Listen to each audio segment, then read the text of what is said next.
Okay, welcome everybody, and thank you so much for coming to our bi-weekly COVID meetup and check-in. My name is Amelia, and I'll be facilitating today's meetup. One thing before I start, I have just recently realized that I should be confirming people's attendance in Aspen. So if you can just make sure to register in Aspen, then I can confirm and make sure that you receive your credit. I'll also be going through the attendance list and looking at who attended, so I can add you into Aspen that way and you'll receive your credit. But it's a little bit easier on me if you register and then I can just click confirm.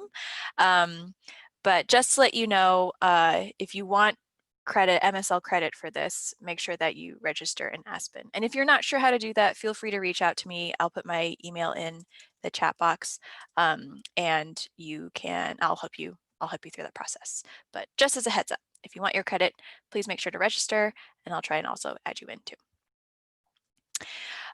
So for today's agenda, we have the following items. We're going to start with our 3 deep breaths. And, I thought it might be nice just to say, just for people to share something nice that's happened. So while we're doing our 3 deep breaths, we can think about something that we would like to share. I'll talk about COVID-19 and cold temperatures. That was the question that came up last time about the survivability of COVID in the cold. Then I wanted to talk about the national COVID, ow, Pocky. Okay, sorry. um, the National COVID Task Force, and then also talk about the Pfizer vaccine, because I'm sure some of you have seen there's been a lot of media attention around that. And then we will also end with our 3 deep breaths. Please feel free at any point to bring up other topics, any other questions. You can put those in the chat box or you can unmute yourself and talk, but I'll make sure to bring whatever you type into the chat box to everybody's attention.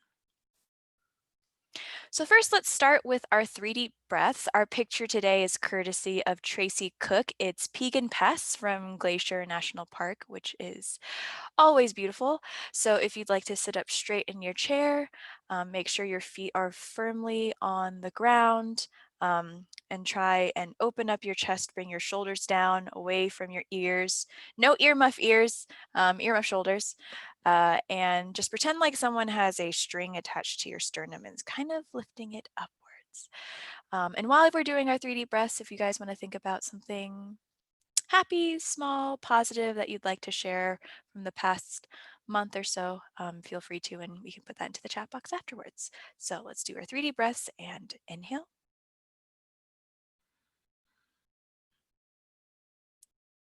Exhale.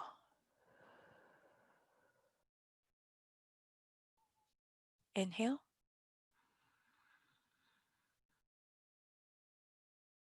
Exhale.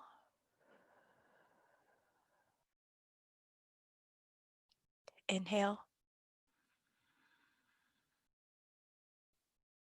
And exhale.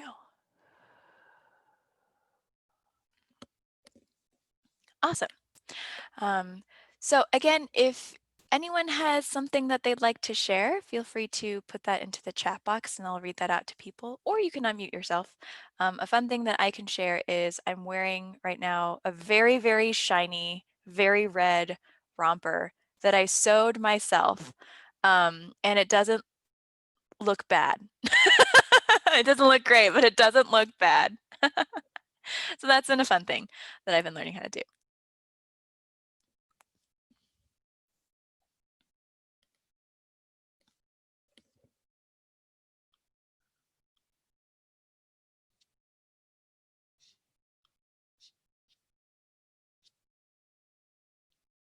Joey says something that's happy. Football season has started, which is great.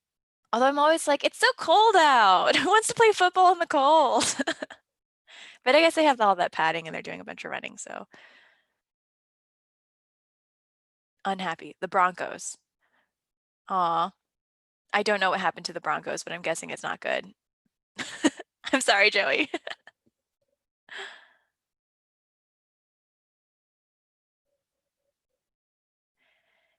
Laura says baking season, which is very true. A great way to keep the house warm.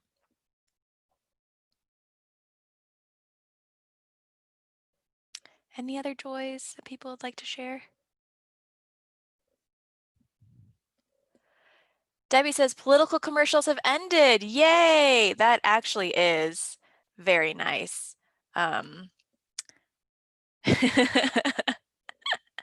Everyone is rejoicing about that. I know, I just want to watch my fun cat video without voiceovers, scary voiceovers.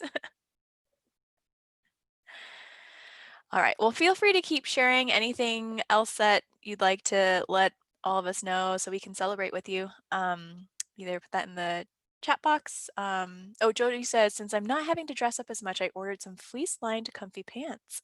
Ooh, very luxurious. Essential for the winter as well. And Sandra says we are open in Choteau County Library, which is great. So yes, feel free to keep sharing. I'll move on for now, but I will come back to the chat box and read anything else out. So the first thing to cover is COVID-19 and cold temperatures. Someone had asked whether the cold weather would maybe sort of kill the virus. And so I did some searching and there wasn't a whole lot that was specifically on COVID and cold temperatures. I did include, there's this link from the New Jersey COVID-19 website, which there was a question specifically about, can the virus survive in the refrigerator or freezer? And so that's the only thing that I saw specifically on COVID. With other stuff I've seen, I did include this open access journals, the PLOS link. And they did a systematic review of all the existing literature right now on COVID and cold temperatures. And they said that it's hard to conclusively say things because the research is still so new. But in general, with viruses and things, actually colder temperatures and drier air make it easier for the virus to spread. That's the case for the flu, that's the case for other sort of seasonal things that come through. So I'm guessing that it's probably similar for COVID, although there's not something that's conclusively saying that. But I think similar to how the flu is, in wintertime, cases tend to go up with the flu. It seems to be more easily transferable. So I think that's probably a good assumption to make for COVID as well.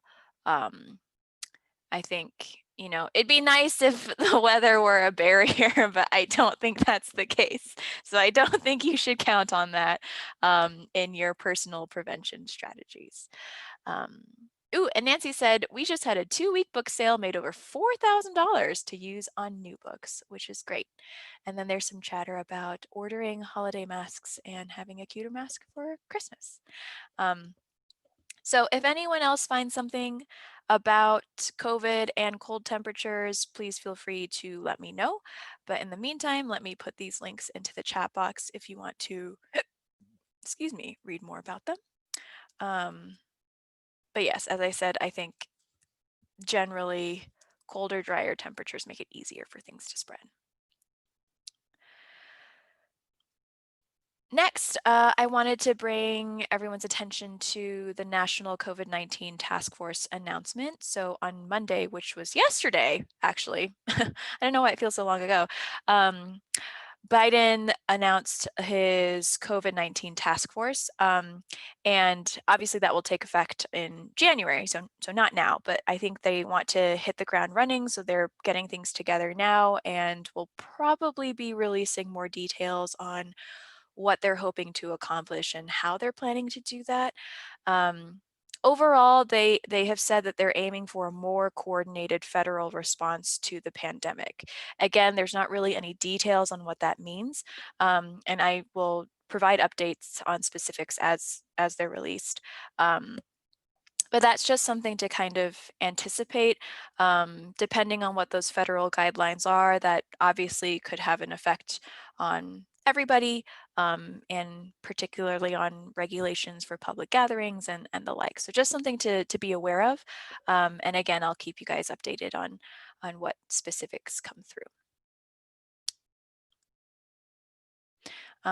Any questions so far? Sorry, the previous couple of things were just sort of, there's not much there at the moment, but as things develop, hopefully I have more to share.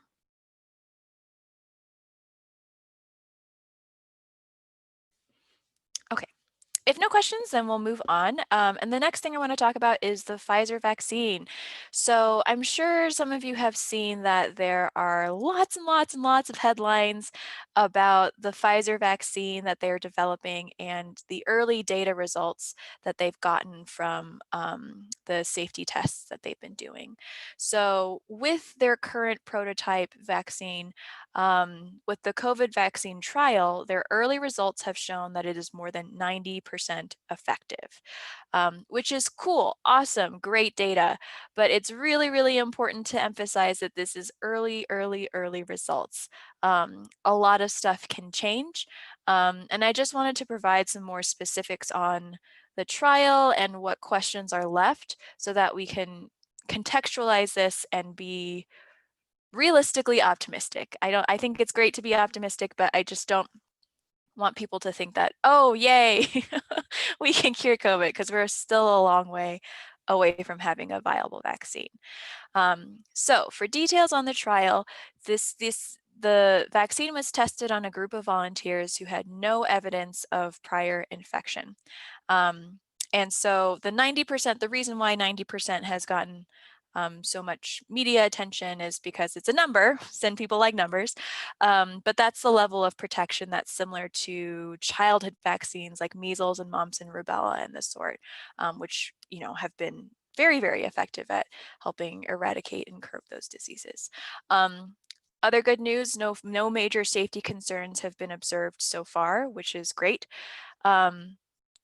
However, 2 months of safety data is required in general, before the FDA can authorize anything to be distributed to market.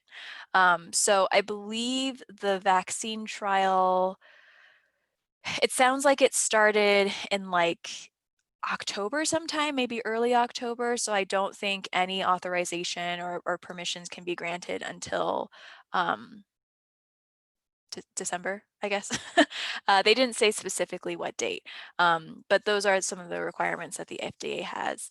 Some questions that still need to be determined, long-term safety and effects, and that one's kind of tricky because the only way you can do that is for time to pass.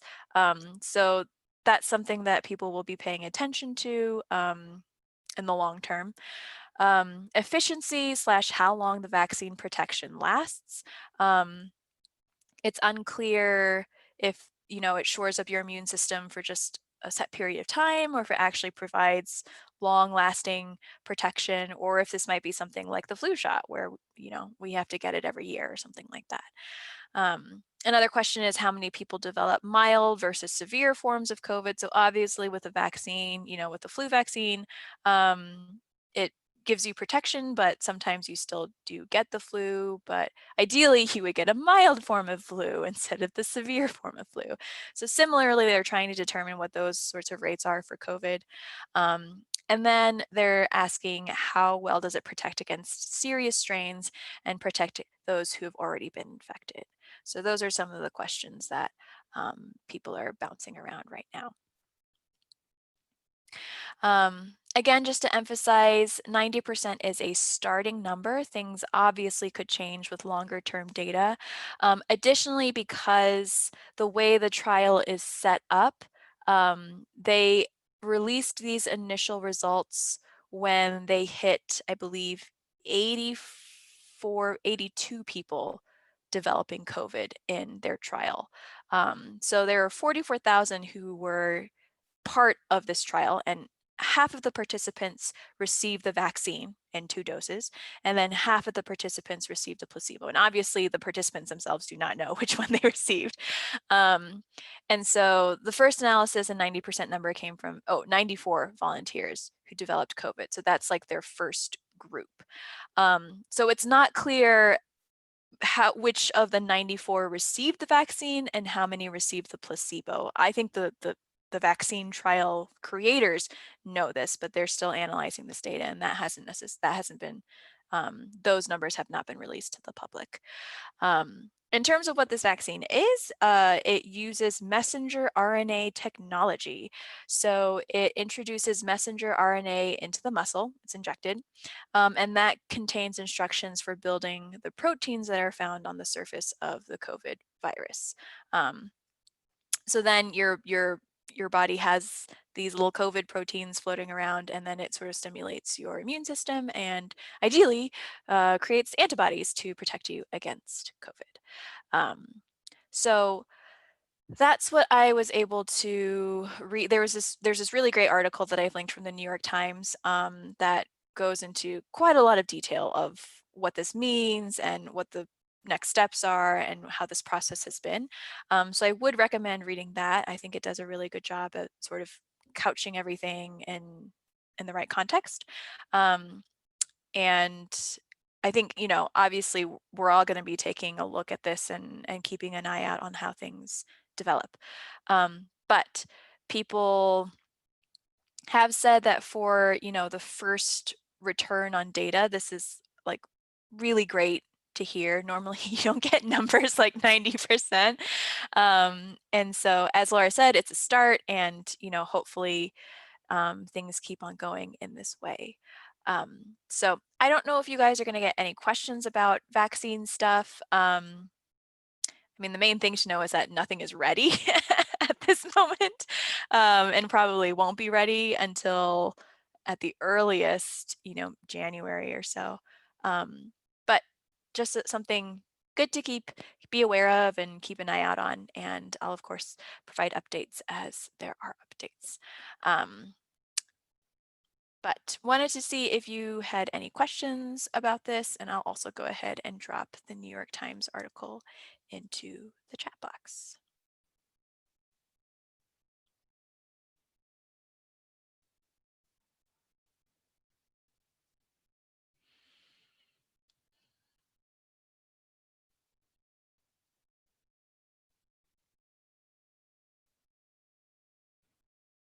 No questions?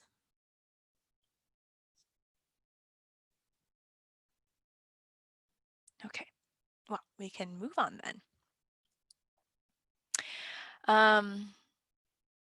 Then I guess my next thing is just general announcements and resources. Wow, today's going to be kind of short meeting. So the first thing on here is the library status survey. So this is the survey that a lot of you have filled out multiple times already. But this updates the map that's on the state library webpage that lets people know if libraries are open, if so, what services they're providing, if they're closed, are they offering curbside, that sort of thing. So please just remember, if you do have service changes, to update this map so that we can share this out and make sure that people are getting accurate information. So let me go ahead and drop that link into the chat box. And I believe that this link, if you're always trying to find it, I mean, you can just bookmark this link directly and have it in your browser, but you can also find it in the COVID-19 resources page on Zoho, on the MSL help desk. Now that I think about it, I can't remember which page I put it into, but it's somewhere on there. So you can always find it there. I personally just have it bookmarked because that's the easiest for me, but you know, whatever works for you. And then the second link on here is a Wi-Fi location survey, and Jessica Edwards, who is our statewide data coordinator, asked me to share this with you all and fill this out because it puts together a map of Wi-Fi access across the state through each of the libraries. And so I think this is something that we're planning to share out to people to take a look at. So please do fill this out with your library's Wi-Fi provisions, and that will be included in this map. And then another thing is Jessica also created this next resource, but this is a web page from the state library. That's just the state library COVID-19 response page. And so it has a list of all the things that MSL has created or shared about COVID. And so all of the Zoho pages are on there. The library status map is on there as well. So if you're looking for something that we shared, it's going to be on that page in one of the links. So I'd recommend bookmarking that page as well. And then another update on the hotspots. The HP Pros, I think, were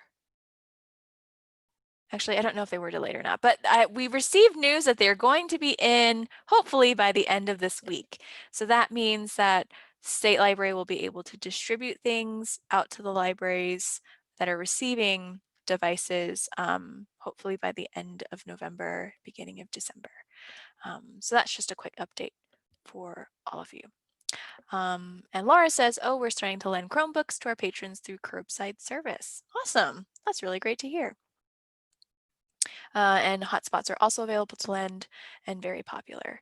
And Carolyn says that we have waiting lists for hotspots, which is not surprising. And that's awesome to hear that they're getting used. So yeah, I believe that is all of the things today. So pretty short list. Are there any questions, comments, concerns that people want to bring up?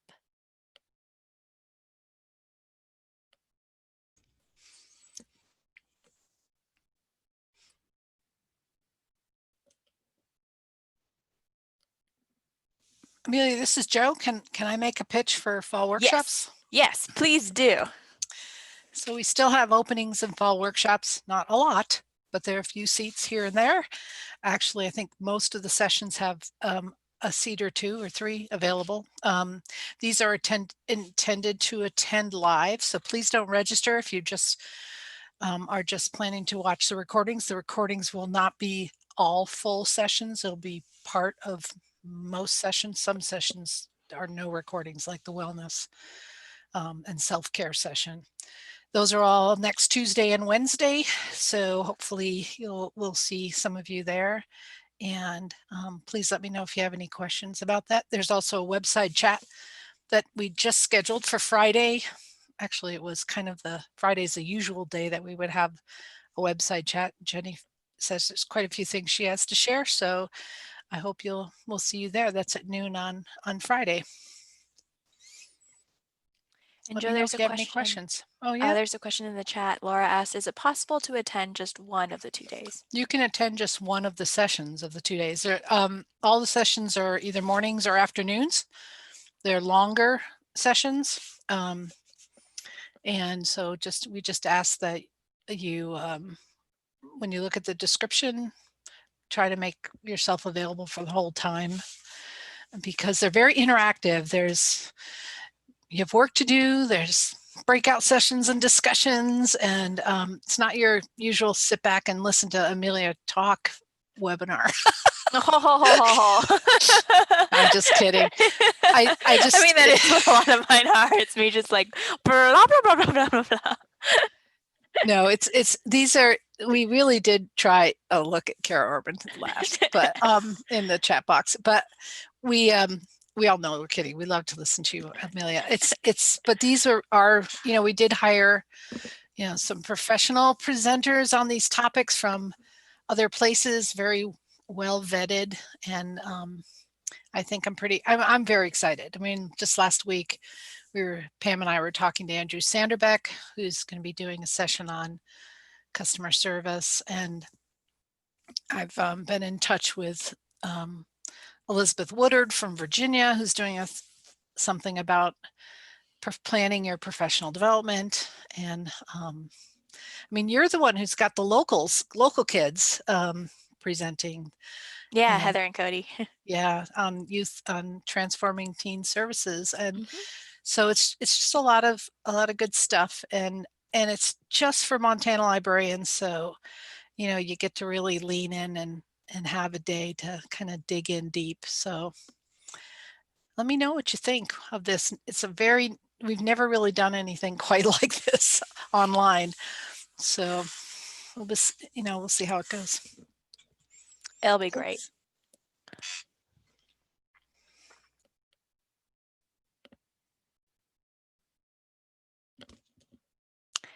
Any other questions, comments?